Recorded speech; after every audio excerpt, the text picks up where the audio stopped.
Hey, hi everybody, and this is the third uh, initiation discussion. It's not exactly studio conditions here, but it will have to do. And there's odds and ends here as we are fixing up the Little Bear Meditation Center. You know, Polaris is quite high in the sky up here when you can see it at 70 degrees or almost 70 degrees north latitude. So we have a lot of external work to do, but we've already had people here meditating, and it's supposed to give us the sense of where we are going.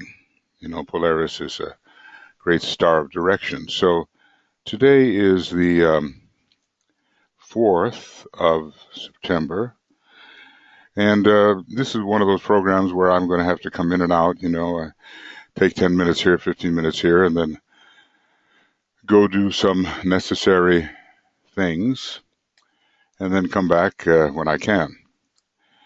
Now here is an important statement about the third initiation, and I will read it.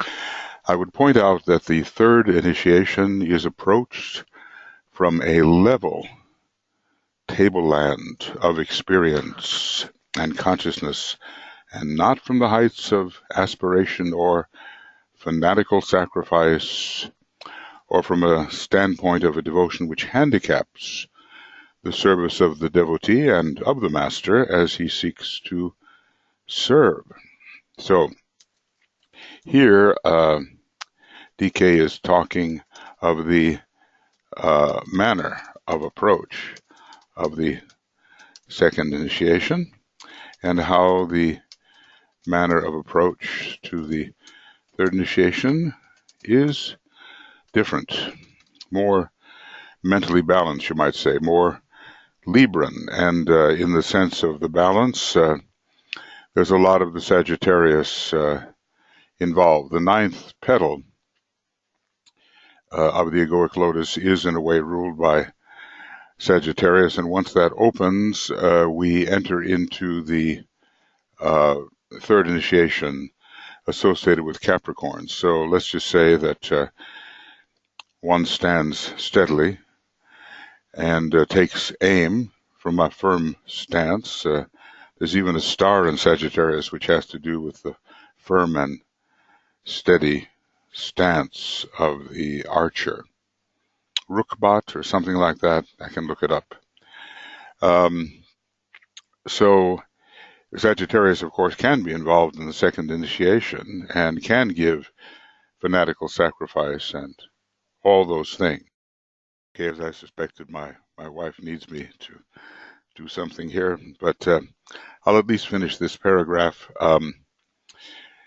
So the heights of aspiration, I think we can look at the first degree in that way, and even the second degree, even though we have the throat center coming into prominence at the second degree with spiritual intelligence and the illumined mind being achieved. And yet, because it is related to the astral plane, and because that initiation is related to the sixth ray, we will get those phenomena associated with the sixth ray, and when we carry them to extremes, we do get the heights of aspiration and fanatical sacrifice. Well, if we read enough Agni Yoga, there's plenty of sixth ray in it, along with the first ray, and Master Moria is saying, strive fierily.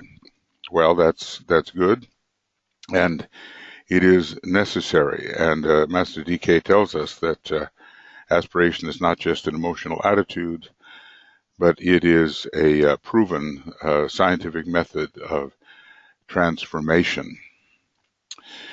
So I think it's a good thing when people have fiery aspiration, as long as it does not carry them away and incline them to lose their mental balance. He knows, as a candidate for initiation, that, quote, life is one. and naught can ever take or touch that life. Now that basically, this is a quotation from Rule 6 in the rays and initiations. Life is one and naught can ever take or touch that life. Well, this is easy to say, but have we overcome the illusion of fragmentation sufficiently to remind us that life is indeed one, and can we touch that oneness without hampering our ability to handle illusory diversification, which we must forever do? His sense of proportion as to form becomes adjusted, and we can say the presence of Libra is demonstrating, allowing for a balanced mental approach. Libra rules supermind,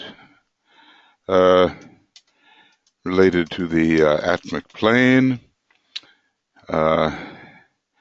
and hence to the spiritual will, as well as to the mentality of that particular plane. So a balanced mental approach which sees clearly what is at stake. This is the level tableland. You know, the Masons speak of meeting each other, and they say on the level, and that has penetrated the jargon of our colloquial exchange. Are you on the level? You know, are you speaking truthfully? Are you meeting me on the level? Do I have to look up at you? Do I have to look down at you? Are you looking up at me? Are you looking down at me? Or are we meeting on the level? And spirit, of course, is always on the level with all other demonstrations of spirit. So he is forward-looking towards the soul and not backward-looking towards the form nature. The moon, the moon always carries the consciousness backwards. So the moon is being overcome here, and we're thinking of all of the spiritual possibilities which lie ahead with this first solar initiation. Some very sincere devotees and promising applicants are so preoccupied with form and its disciplining that they have no real time to give to soul expression. So we should, I would say, pause and assess. Is that true of us? I mean, the form must be attended to, but there must be a balance and proportion in the time allotted. They are so interested in their reactions to their self-imposed discipline, or to their capacity to conform, or their failure to accept the discipline, that the spiritual truths seeking entrance into their hearts, heart and soul, let's remember that, heart is soul, fail to make an entrance. So let's say this is a preoccupation with lesser but initially necessary things, but at a certain point these things must be de-emphasized. Maybe I can learn how to spell that. De-emphasize, right. So the spiritual truths are what we're after, and of course it is, in a way, a mental initiation. It's the fifth ray is very prominent at the third initiation, and it is the third initiation. So by numerical resonance, the two mental rays are involved.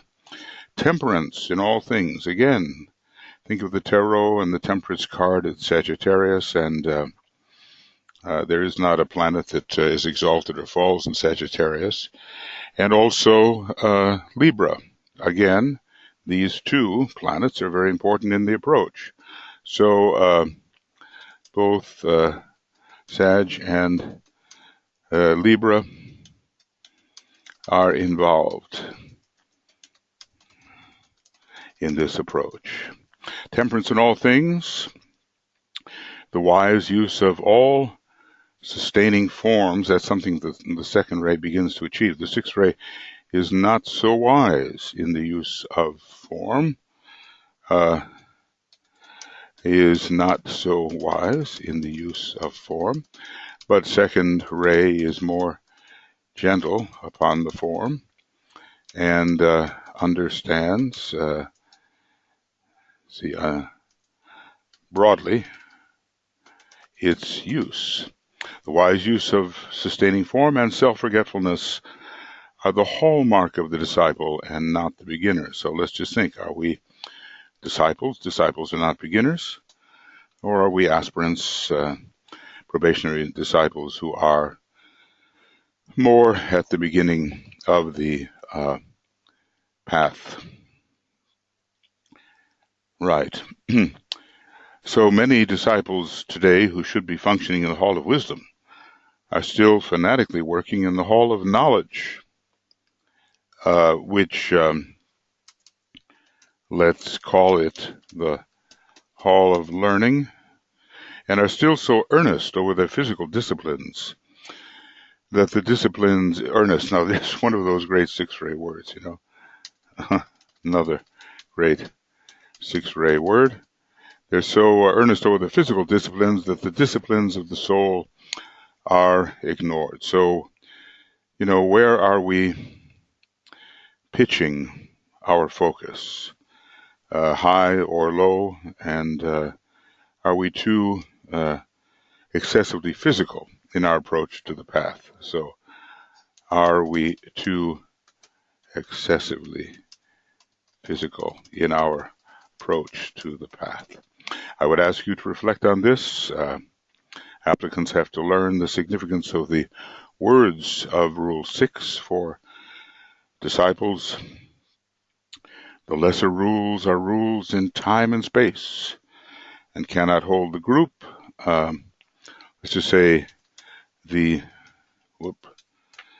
group overcomes the illusions of time and, well, I'll put them this way, time and space.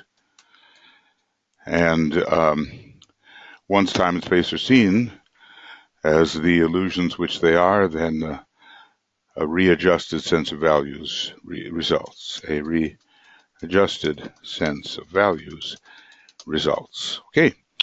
Well, you know, as I said, this is going to be a program that is divided into various sections, and I'm just going to take a little break here and see what the dense physical plane demands. Okay, hi friends again. It's been about 5 hours since I was able to continue with this, but now let's go forward. Taking these various selections that mention the third initiation. Coming down to the immediate practical issues, the initiate is confronted with the problem of work within the individual framework. For I am not here developing or dealing with the requirements for the initiations above or beyond the third. You know, that's only wise. So many people who imagine that they are passing through the fourth initiation would be lucky to pass through the second. At least that's my, considered opinion after dealing with many disciples.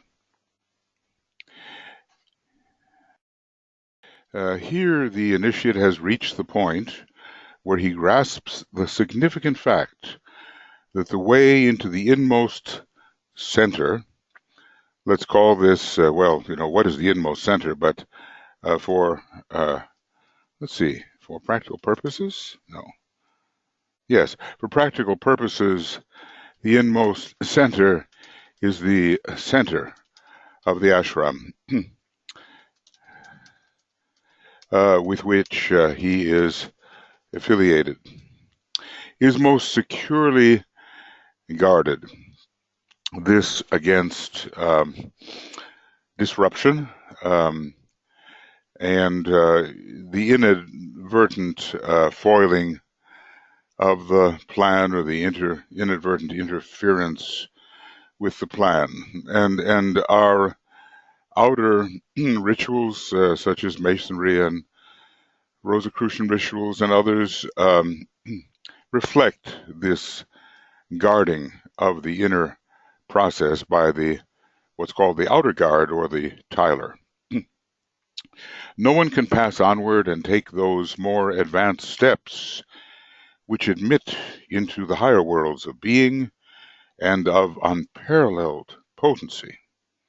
Well, compared to the potency that we presently have, yes, indeed, until he has demonstrated within the framework of his own life a definite control of energy. And so we have to prove ourselves in the individual field first. And then we will be allowed into the area where everything we think and do and project can affect many, for better or for worse. So until he has demonstrated a definite control of energy, and in his own life, and this the black adept also possesses, control. Okay, so that reflects, reflects the first initiation. Purity of motive, which the black adept can likewise have. If by purity of motive you mean single-hearted and one-pointed intent, and this is a perversion of what must be developed before the second initiation can be taken. And interestingly,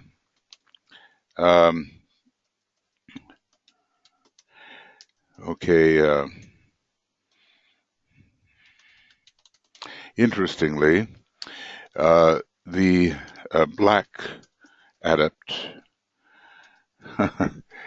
can stand before the bodhisattva,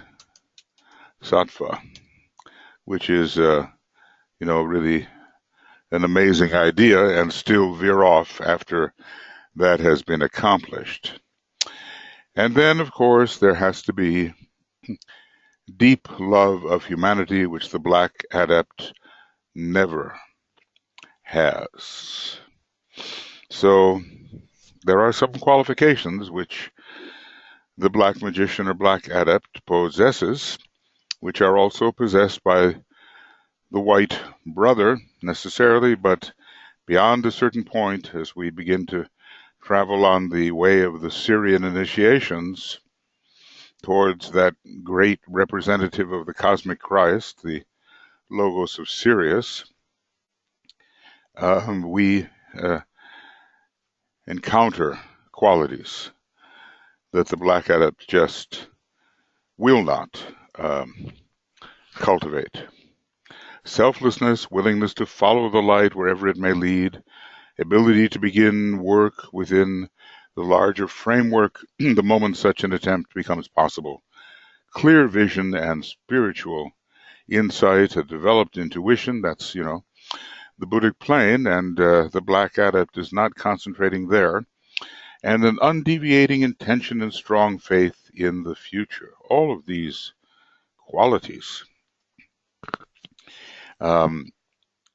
are waiting for the one who can prove in his own individual life that he can control energy, that he has purity of motive, and can demonstrate these qualities of love selflessness, willingness, basically a non-self-centered approach which sacrifices on behalf of the divine plan and does not sacrifice others for the sake of one's own exaltation. When these qualities begin to show themselves, it then becomes possible to admit the initiate to further advancement upon the way. When these qualities begin to show themselves. So it's not going to be easy, and we realize that the way of sacrifice is the way to be trodden. There is no other way to open us to reception of the secrets of the kingdom of heaven and open us to the potencies of those higher realms, which would destroy us if we were not prepared, and worse than that, might lead us off on the path of determined selfishness. Okay, this is from the Raised and Initiations 154 and 155. So, DK is giving us various requirements for the third initiation. Sometimes, of course, he does hint at what is required of the advancing initiate in the higher initiations, but he doesn't treat them as if, they can possibly be of practical use to ourselves. And so we move on here. Let's see. I don't have the page number for this, but I suppose this is 686, and I'm going to try this. Thus he moves, goes, thus he goes. From strength to strength. Okay, so this is somehow page 155 and 156. So I'll put that in, R and I,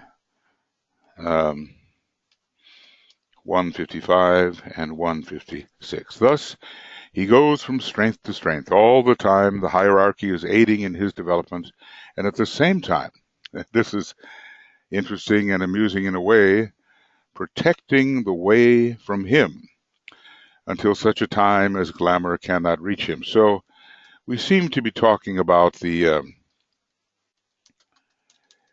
speaking of the initiations of the threshold.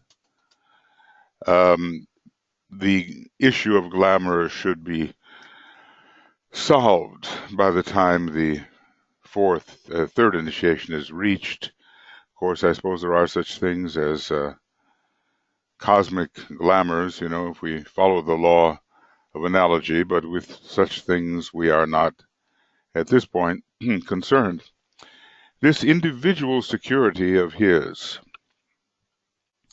is only reached between the time of taking the second initiation and the third. It's at the same time he achieves definite mental polarization.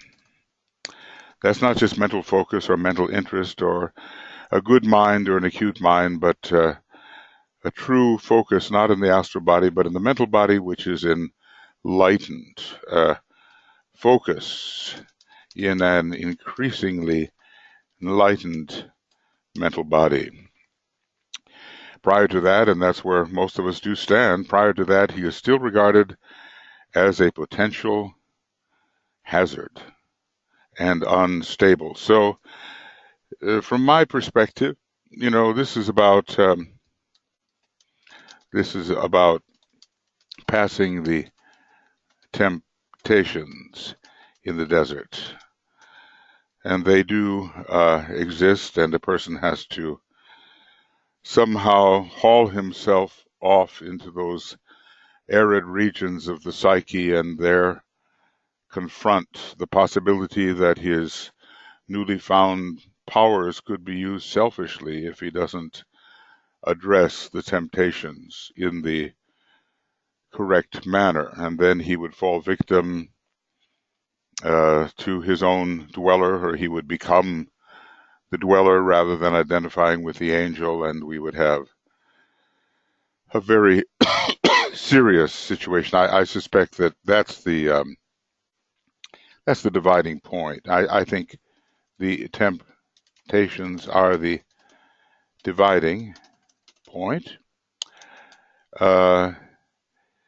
where those who will follow the left-hand path, there I have to write that down, LHP, and that's the left-hand path. With those who will follow the left-hand path, cannot pass the temptations because they are just, invested in their own individual exaltation. They call it progress, but it may be a strengthening, but it's not real spiritual progress. After that, he may suffer from illusion, but there is no fear of his permanently turning back, and this means that one can turn back for a short time and then correct oneself, and reaching the left-hand path, and so perhaps in rare cases, finding his way into the Black Lodge. We might say those who are treading the left-hand path do not necessarily find their way into the Black Lodge, which is good. They can still be redeemed, and I'm sure in the past we've all had flirtations with or bouts of selfishness which could have been dangerous if continued. The major liability of the average, I'm remembering this, it's not here somehow, but initiate is sloth. Ponder on that. Somehow that came into my mind and stayed there. And basically he's telling us that even the initiates of the threshold, I suppose, do not work with sufficient vigor and application. Now, I wonder if he's talking about third-degree initiates as well. I hope not, but let's see. Let's see. From illusion, yes, the major liability of the average initiate is sloth or lack of speed. I better put that in. Ponder on that. Or lack of speed. Sloth. Okay. Or lack of speed. Well, we can test ourselves. Sometimes I suspect we think we are moving very rapidly and with great pressure upon ourselves, maybe as much as we can possibly stand, maybe running as fast as we can, but more seems to be expected of us. Okay, and now we go on to a paragraph which I've always thought is very important. And I think it contains some important hints for a number of disciples. The greatest problem, my chronometer. All right, there we go. The greatest problem facing aspirants and disciples prior to the third initiation is that of comprehending the nature of identification. And I want to say, not just mentally, but experientially, at least to some degree. because it's easy to express certain concepts without really being able to achieve the state of consciousness to which those concepts refer.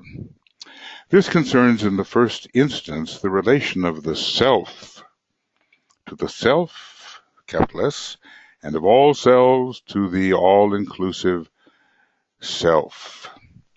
And by that, let us think of the universal logos when we talk about that. Of course, we can go beyond that and think of the only one self as that which transcends any universal demonstration. But the universal logos really is an extension or expression or some finitization of the absolutely infinite self. So, this is the kind of thing that I want to really emphasize as being extremely important and a really new frontier for so many. Of course, it has been repeated endlessly as each one of us is the victor of infinitudinous universes. So it seems to me. So, this is not unfamiliar. It has been mysteriously repeated endlessly. But of course, there is the problem of Lethe, the river of forgetfulness. And in a way, anytime a universal logos emerges out of the absolute infinitude, which itself emerges out of the absolute, we're going to have a crossing or a drinking of the water of the river of forgetfulness. So, experiencing identification by whatever means we possibly can, and obviously that's not going to happen within the boundaries of the personality consciousness.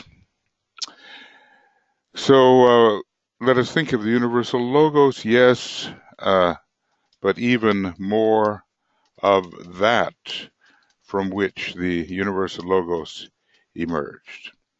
It involves the mystery of duality with which they are occupied, and the very moment the theory as to essential unity becomes definite realization,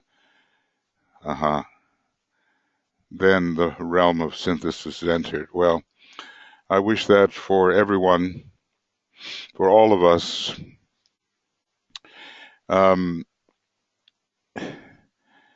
this is entirely, we treat it as a new frontier beyond illusion, beyond fragmentation, into the world of the pure reason, the intuition, which sees all things in unified relationship and eventually sees all things as one, with no difference. All forms are alike in that they veil and hide the light and are but externalizations of the one infinite being. So says the Tibetan in that magnificent definition of harmlessness.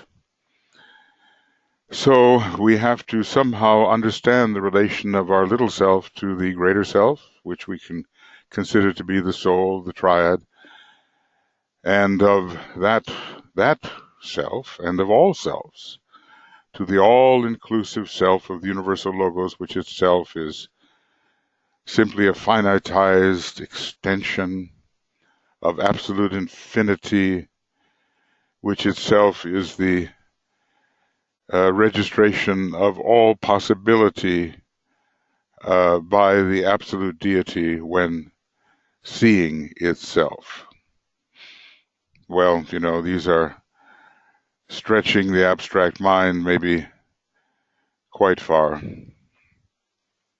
But each one of us has to come up somehow with a formulation of these more ultimate possibilities.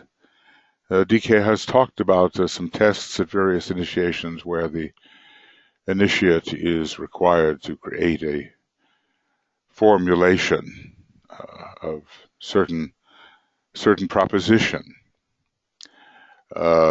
concerning the next step and the type of consciousness into which he is entering and the type of realization which is beginning to dawn upon him.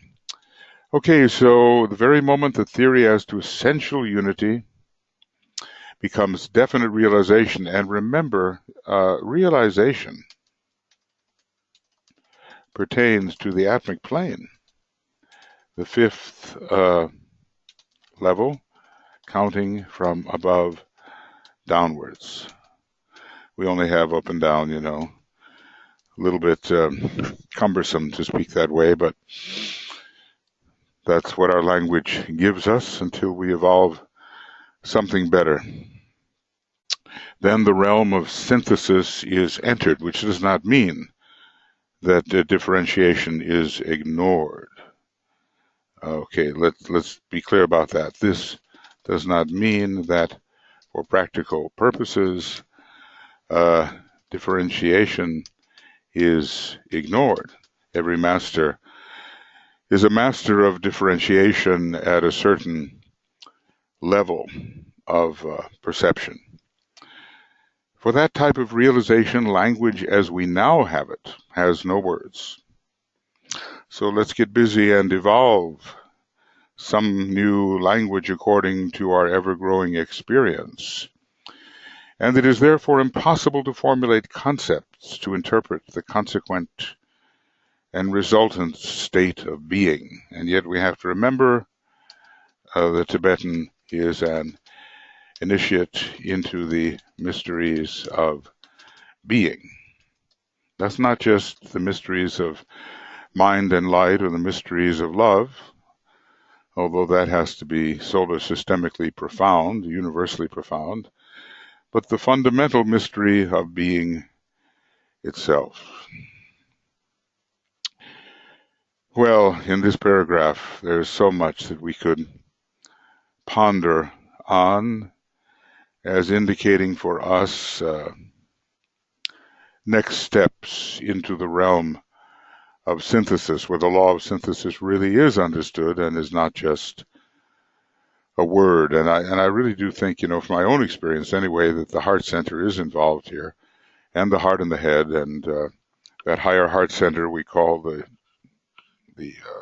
egoic lotus, and then finally, even the monad itself is a 12-petaled expression. I mean, who knows? Someone knows what it looks like to the higher perception, but the number 12 is there, as in all heart centers, and the zodiac itself is a 12, the heart and the head of the one about whom naught may be said. So somehow in this great synthesis, or the appreciation of what synthesis is, the heart center is involved, various heart centers, and I wouldn't try to go about understanding what it is without some opening of the various hearts with which we are equipped. Okay, moving on here, still in the rays and initiations, that is, the consciousness of the third degree, is a blinding conviction of unalterable will. Blinding, what is it blinding to? You know, blinding to obstructive differentiation, and blinding to obstruction in general. A blinding conviction of an unalterable will carrying all before it, no possibility of resisting it. If only, you know, the Black brothers knew that this was the case. So, carrying all before it, oblivious of time and space, which have been experientially proven to be illusions.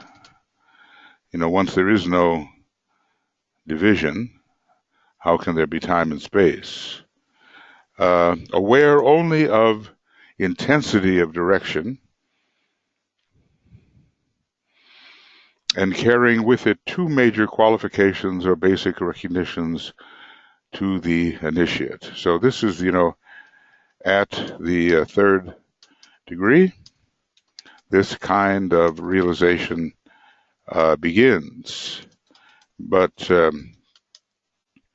that degree does not mark the apex of realization. A sense of essential being which obliterates all the actions and reactions of time and space. Oh, this is so good, isn't it? And, if we've even had a flash of what this can mean, we know how important it is.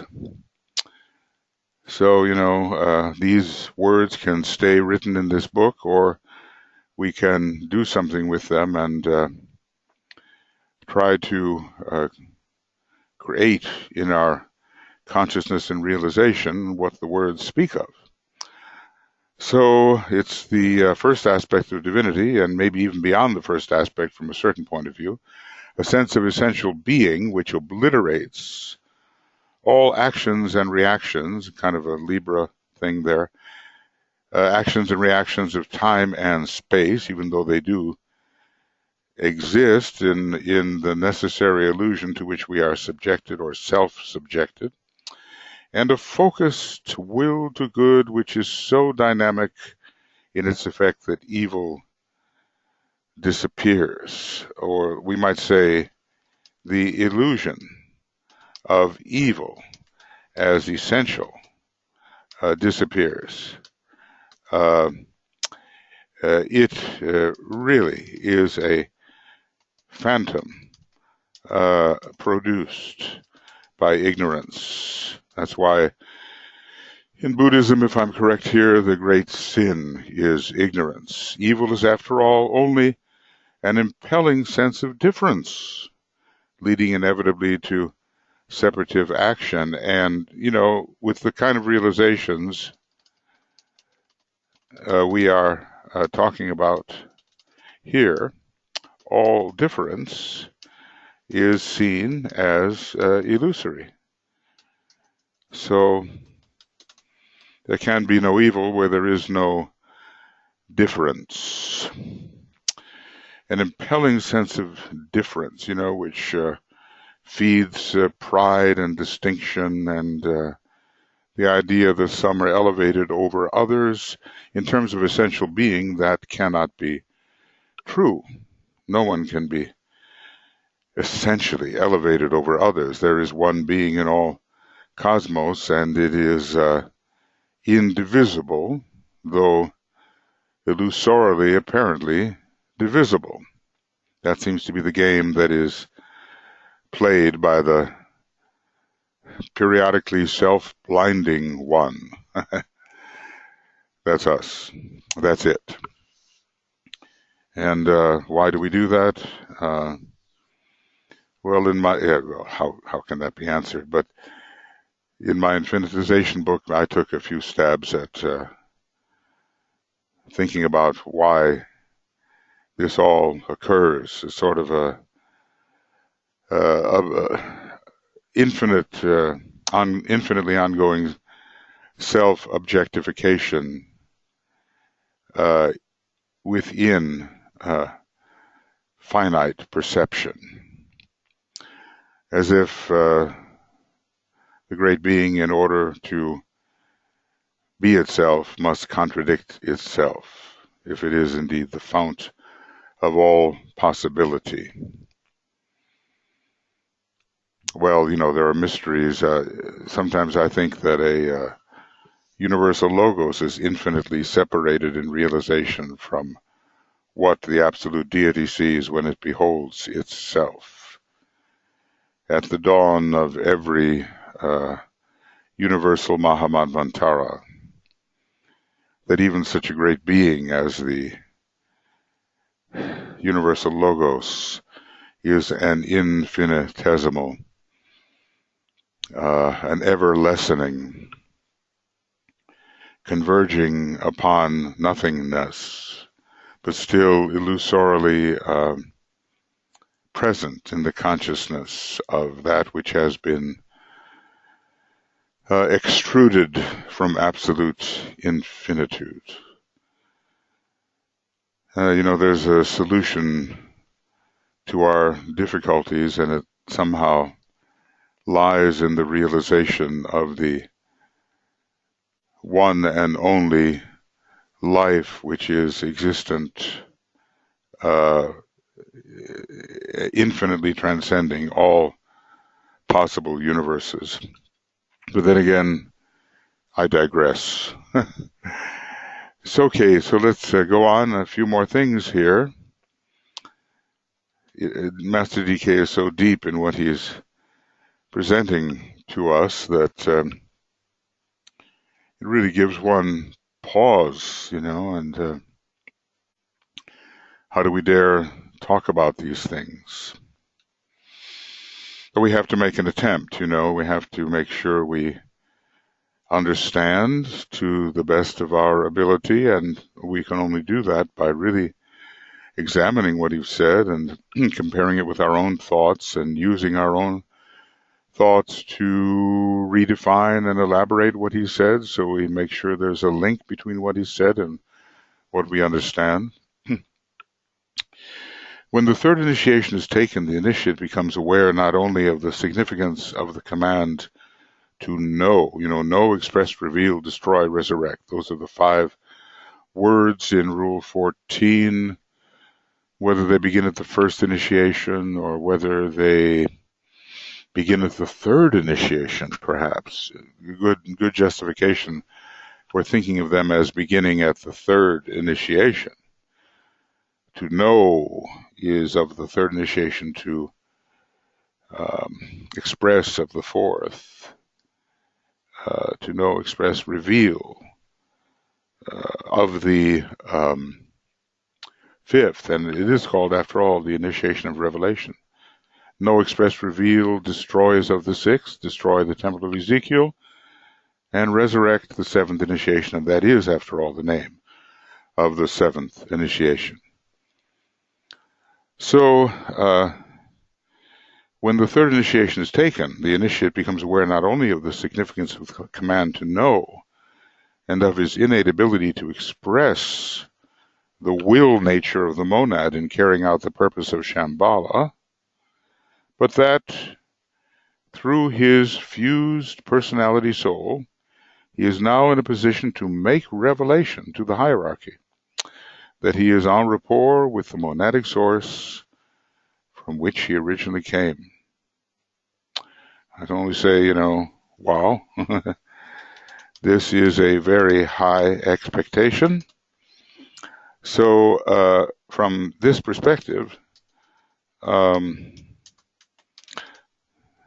okay, and I think I should have that from this perspective.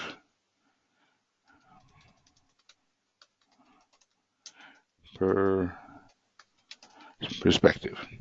From this perspective, the third degree initiate, let's see, third degree initiate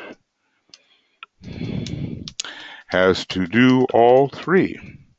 Know, reveal, know, express, and reveal, and all in relation to the monad, which means that an impressive sense of unity is descending into his consciousness. He can now obey the command to reveal, because the transfiguration is consummated. What is he revealing? He's revealing the monad.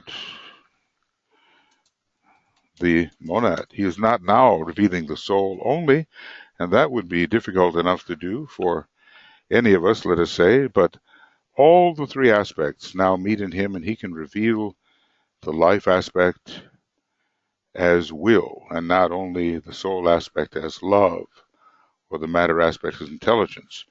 And, I ask myself,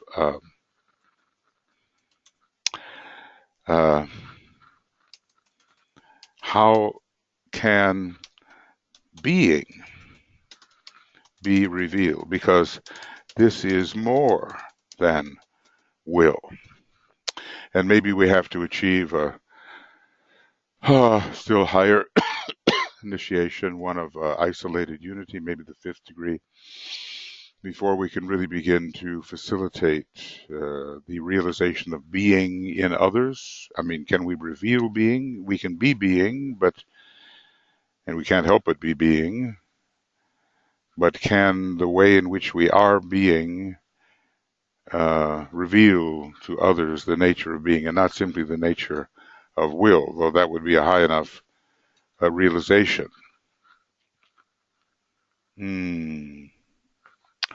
Consummated. Well, most of us, as I say, would be doing well to reveal the love of the soul, the love and the light of the soul.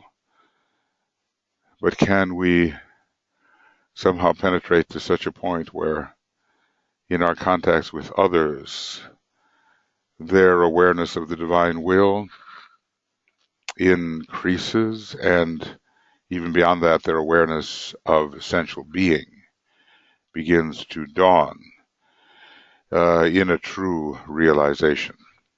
So this is, as you know, the first major initiation from the angle of the Greater Lodge on Sirius, even though discipleship on Sirius begins at this degree, and not even the first initiation in relation to Sirius, which is 5th degree, because it is the first initiation in which all the 3 aspects meet in the initiate. And so many of us will, talk of the monad, but it is talk until the presence of isness, the presence of being, the presence of the presence begins to be factual to us. And what DK seems to be saying is that somehow between the 2nd and the 3rd initiation, this kind of presence has to be increasingly realized, not realized as it will be later as the intensity of our point of attention increases and the presence becomes ever more intense in realization and consciousness, but at least a beginning,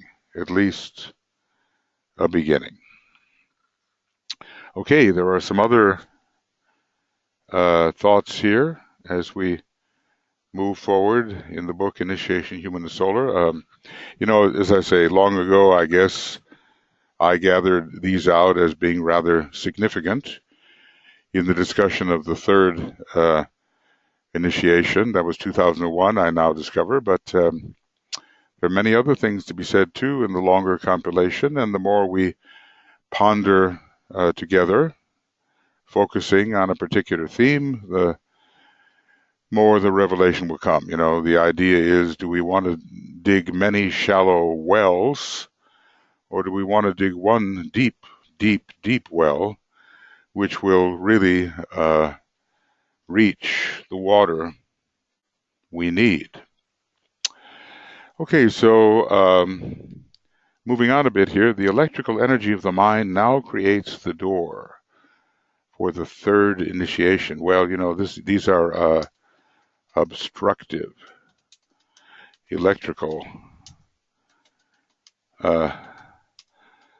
phenomena. PHEN phenomena. And the obstruction which confronts the initiate is that of the electrical figments of his own thinking. I think we're going to learn how it is that electricity is involved in thought form building. We must learn how electricity is involved in thought form building. So these electrical figments, a mental body filled with thoughts, maybe many of them very good, but still fragmentary and obstructive. They shine with their own light. They shine with a light which is all their own, for they are of the highest order and type, because the would-be initiate is almost an initiate and has gone through 2 initiations of the threshold, but veiling the pure light, which shines behind them, which is the beginning, you might say, or I might say, beginning of the light supernal, met through Venus' sun on the mountaintop. They constitute the sum total of illusion. So the many thought forms we have created, the many interpretations which we have rendered into thought over many, many lifetimes, rise up and prevent our appreciation of the pure light which actually shines behind them. The door is formed by the coming together of the 3 types of energy: fire by friction, solar fire playing in full force at this 3rd initiation, and electrical fire from the spiritual triad. Note that although the spiritual triad is the true ego or soul, it is related to electric fire, and not so much to solar fire, even though the ray which it expresses, one of the rays anyway, is the same as the ray of the soul. So anyway, we have the door of initiation here, and we have to pass through it, and there's a triple fire at play, because after all, the lower mental plane is still actuated by fire by friction. Solar fire has been coming in increasingly with soul infusion, and now there is, because the Antakarana is being built, it is the bridge to increasing electric fire. So let's just say the Antakarana is the bridge to electric fire of the spiritual triad. So we have the electric fire of the spiritual triad making its first impact on the other 2 fires, for all 3 are in full activity at this initiatory crisis. So the Antakarana must be significantly built.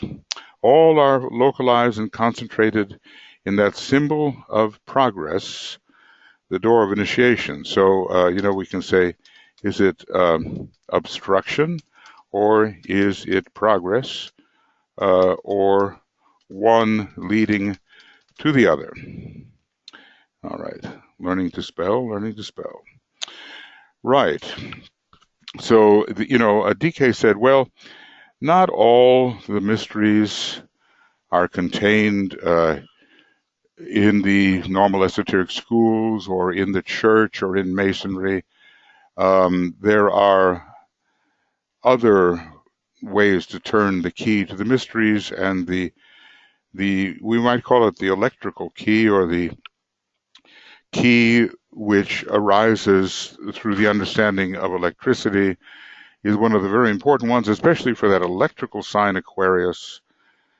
It is a very electrical sign. You find that Uranus, sort of a planet of electricity, major ruler of Aquarius. And what ray comes through Aquarius is primarily, at this point, the 5th ray. It's on its way, transiting from the major distributor Leo into Aquarius as the major distributor, DK tells us. And so the 5th ray gives a particular understanding, when associated with Aquarius, of electricity. So, and you see it even now. I mean, the fossil fuel cars are on the wane. The electrical cars are coming in. We're looking for ways of cleaning up our environment, and we no longer want to rely upon those sources of fuel, which have a lot more to do with the water sign Pisces than with the brilliant electrical air sign Aquarius. So we're on our way into an electrical civilization, understanding electricity in ways which are far beyond our present understanding. I mean, in a way, the whole of cosmos, the whole of creation, uh, its formulation is electrical in nature. And I suppose any occultist who is also a chemist, or any chemist who's also an occultist, will realize this to be the case. These very subtle electrical forces are what is creating the great illusion, or we can call it creation, you know. But behind creation is something infinitely greater than creation itself. And this gradually we come to know as we realize the finite nature of any creation or of anything that is not the absolute itself. Of course, nothing can help but be the absolute. There really is nothing else, but the illusion of non-absoluteness settles down upon us, and we are blinded to the nature of the ultimate reality. And who's to say that we could ever appreciate it even within a universe? Maybe we can only appreciate it once the universal egg is destroyed, just the way the causal body egg is destroyed, and we are lifted into the absolute infinitude, which is the true the true being, the true noumenon, you know, supernoumenon of any universe. Worlds higher than the 18 subplanes are often called noumenal, but if we want to get to the true noumenon, call it the supernoumenon, we have to destroy the universe, which has occurred, that destruction, literally countless times. Let's see if we have time for maybe one more paragraph. In the gospel stories are two major episodes in the life of the Master Jesus. Well, he's now the Master. He was not then Master, which throws some light upon this fourth entrance through the door of initiation. See, here he's telling us a little bit about requirements for the fourth degree, but he's certainly not really in the process of training the majority of his students, or maybe, I don't know, maybe any of them, for the fourth degree. And so upon the fourth entrance through the door of initiation, the transfiguration and the crucifixion. Well, transfiguration is the third entrance, and crucifixion is the fourth. In both of them, the three aspects of the personality are symbolized. Interesting. In the first case, they're symbolized by the three apostles who, in bewilderment and profound humility, took part in the third initiation, the transfiguration, and it was Christ who was demonstrating this through his glorification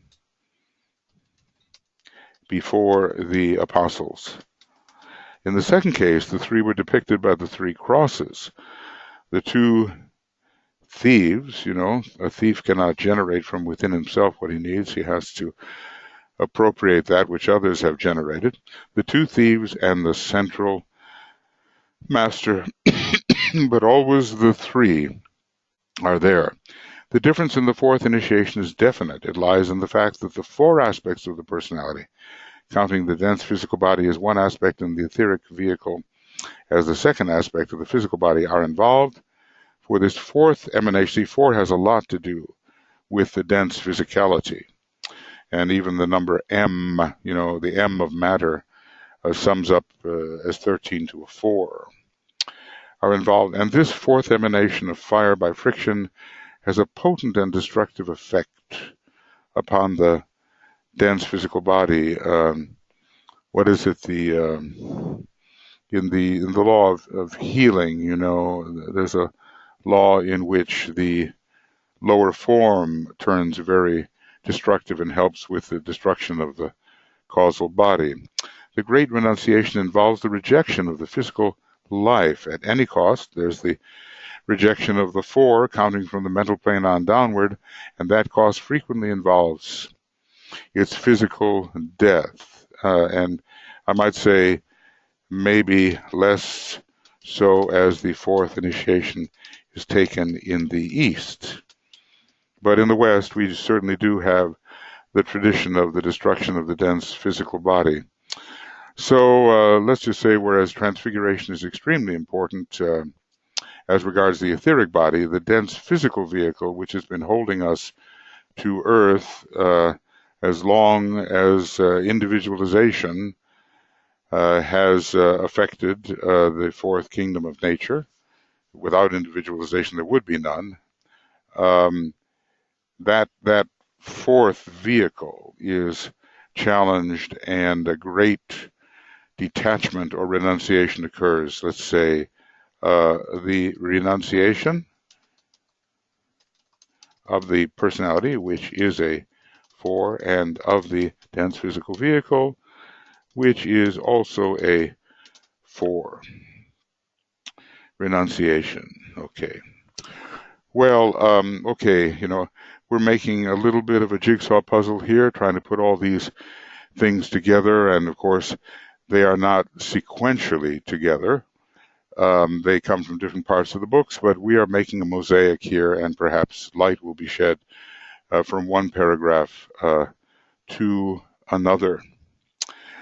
So much lies ahead of us in the Aquarian age, the opportunity for many to take that third initiation and maybe even the fourth, as Aquarius is involved in both initiations and in the fifth as well, though Pisces, in a way, is the most potent of the signs connected with the fifth initiation, giving then entree into Shambhala, which is not the case for all masters. So we have to learn what we are rejecting here, and it is attachment to the matter of the previous solar system, which is in process of redemption. Of course, in a way, because of the high attainment of the becoming fourth degree initiate, this dense physical matter, at least that dense physical matter associated with that type of initiate, has been significantly redeemed, and the relationship that has been gathered around the physical permanent atom, the relationship of various atoms, have been subjected to an excellent type of redemptive process and are no longer in the same condition they were when they were atoms unregenerate and from the previous solar system and not attuned to this second solar system of love. Okay, friends, onward we go, and this is the, let's just call it the end of third initiation discussion, number 6. And our day here today is the 4th of4th of September 17, and we will begin with third initiation discussion, number 7, at some time when it becomes possible for me to do that. Okay, so thank you very much for your studies. And as I've told some people, use this in your study groups. If you wish, use the video, stop where you want, discuss a point, let the speaker, who is myself at this point, suggest some thoughts, debate them if you will, or skip over them, whatever you want to do, but it can be useful, I think, for you. So all the best to you, and lots of love and blessings, and we'll move forward together into number 7. Take care. Bye-bye.